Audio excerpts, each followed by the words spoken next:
নমস্কার, আরও একটা গুরুত্বপূর্ণ আপডেট নিয়ে চলে এলাম। আজ কথা বলবো বেকারের যন্ত্রণা। মুখ্যমন্ত্রীর উদ্দেশ্যে শিক্ষিত বেকার যারা আছে তাদের খোলা চিঠি।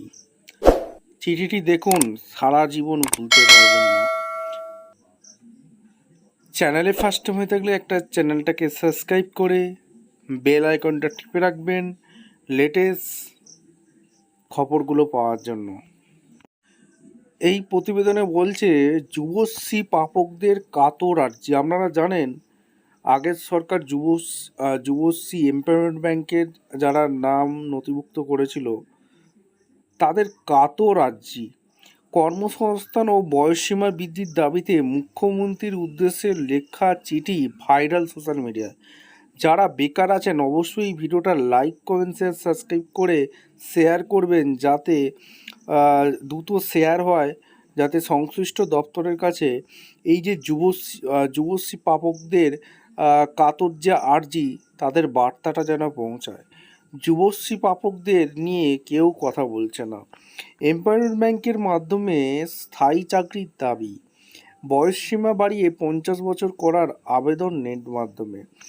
রাজ্যের বেকার যুবক যুবতীদের স্বাবলম্বী করতে চালু হওয়া যুবশ্রী প্রকল্প নিয়ে এবার সোশ্যাল মিডিয়ায় একটি অত্যন্ত আবেগপূর্ণ আবেদন বা ডেপুটেশনের কপি ব্যাপক ভাইরাল হতে শুরু করেছে।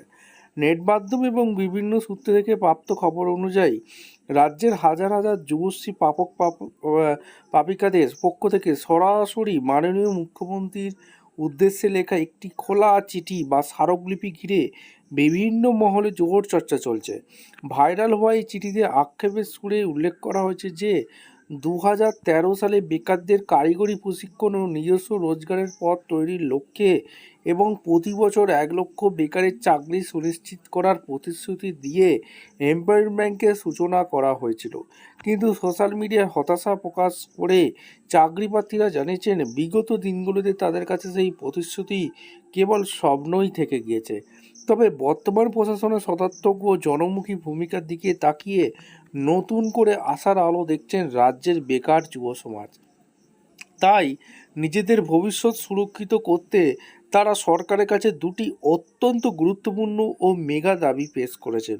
প্রথমত, যুবশ্রী প্রকল্পের মূল উদ্দেশ্যকে সামনে রেখে অবিলম্বে এমপ্লয়মেন্ট ব্যাংক বা এমপ্লয়মেন্ট এক্সচেঞ্জের মাধ্যমে বেকার যুবক যুবতীদের যোগ্যতা অনুযায়ী স্থায়ী বা উপযুক্ত কর্মসংস্থানের ব্যবস্থা সুনিশ্চিত করা জোরালো আবেদন জানানো হয়েছে। এবং দ্বিতীয়ত, বর্তমানে পরিস্থিতির কথা মাথায় রেখে যুবশ্রী প্রকল্পের আওতাভুক্ত থাকা সর্বোচ্চ বয়সসীমা বৃদ্ধি করে কমপক্ষে 50 বছর পর্যন্ত করার দাবি উঠেছে।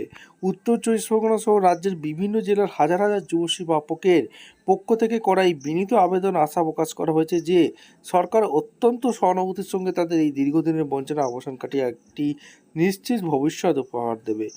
কারা কারা এমপ্লয়মেন্ট ব্যাংকের নাম আছে তারা অবশ্যই কমেন্ট করে জানাবেন। আপনাদের মতামত অবশ্যই কমেন্ট করে জানাবেন। দেখা হচ্ছে কোনো পরবর্তী ভিডিও। ধন্যবাদ।